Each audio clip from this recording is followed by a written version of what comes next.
Yoga is supposed to be about healing the body and calming the mind, but tonight, one of the most popular and controversial yoga gurus in the world is facing allegations of sexually assaulting 5 of his female followers. There is this question, however: why didn't they go to police until years later? Once again, here's ABC's David Wright. What does it mean to be a guru? Master, teacher. A little more than a year ago, Bikram Chowdhury, the flamboyant yoga guru, invited Nightline to his house for an interview. Why do you think Americans are so fascinated by yoga? It seems like everywhere you go, there's a yoga studio. Because of me. He's proud of his success. At the time, he even gave us a tour of his garage full of luxury cars. This is 1953 Bentley. Look at the design from here, David. Bikram's commercialism and his brash personality have made him a controversial figure in the yoga world, but he has no time for his critics. People sometimes become famous and well-known. There is a group of people get jealous. People talk bad about Jesus also. Since that interview, 5 women have come forward filing civil lawsuits alleging sexual assault. 4 of them accuse him of rape. This woman asked us not to use her real name. In her lawsuit against Bikram, she's identified as Jane Doe number 3. She has never told her story in public before. She says Bikram raped her 3 times. She says the first time was at teacher training. She had been given a scholarship and says she humbly thanked him for it. And I was on my knees. Culturally, it's respectful. You go on your knees in front of your master, your guru. And he said, I like you. I like you. And then he said, it's cold. Let's go up. Suddenly you're going up in the elevator alone. Going up, yeah. With this man. I was in denial, praying that it would not be. She says shortly after they entered his hotel suite, he made his intentions clear. And he said, you know how many people apply for the scholarships every training? And of all the people, you're here. Because I believe in you. No one believed in me before.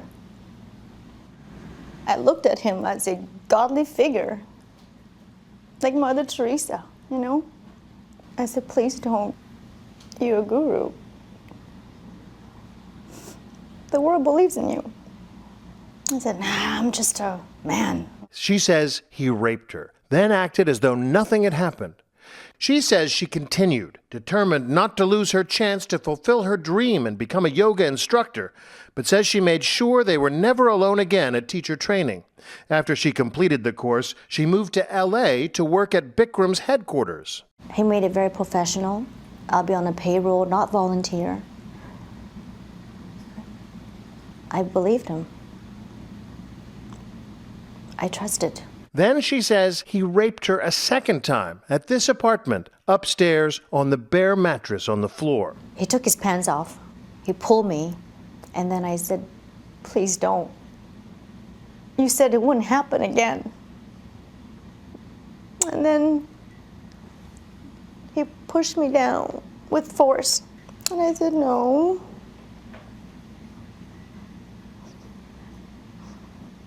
And he hit me. He hit you? And then he forced himself on me, and so I just knew I'm doomed. When somebody says, why didn't you go to the cops? Why did you come to LA? Why did you allow yourself to be alone with this man again? What do you say? Well, I try not to be alone with him, but why not? Who would believe me? No one would. Everybody was so hypnotized by him. She says she was financially dependent on Bikram and believed her career as a yoga instructor was on the line, so she says she kept it to herself. Like Sarah Bourne and Larissa Anderson, she did not file any police reports until years later, according to their attorney. The district attorney has declined to bring any criminal charges against Bikram. All the current cases are in civil court. Mary Shea is the plaintiff's attorney. When Sarah filed her lawsuit, I think that gave other women courage to stand up and be heard. Bikram, his Yoga College of India, and his legal team all declined to speak with Nightline for this story. I do. But in a previous, unrelated lawsuit, he testified under oath that he has never had sex with a student. You have had sex with female trainees of yours, correct? Objection. Argumentative. Is that true, Mr. Chowdhury? No. Do you deny that? Yes. What would you want to say to him now?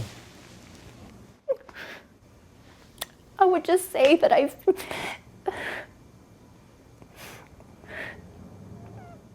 hope that he gets some help. In hindsight, do you wish that you'd gone to the cops? Yes. It would have saved me years of pain. What do you hope will come out of all this? Justice. Justice. Expose him, the truth, for him to come into the light. Get down from his throne and to stop this. But for now, Bikram is standing his ground. I'm David Wright for Nightline in Los Angeles.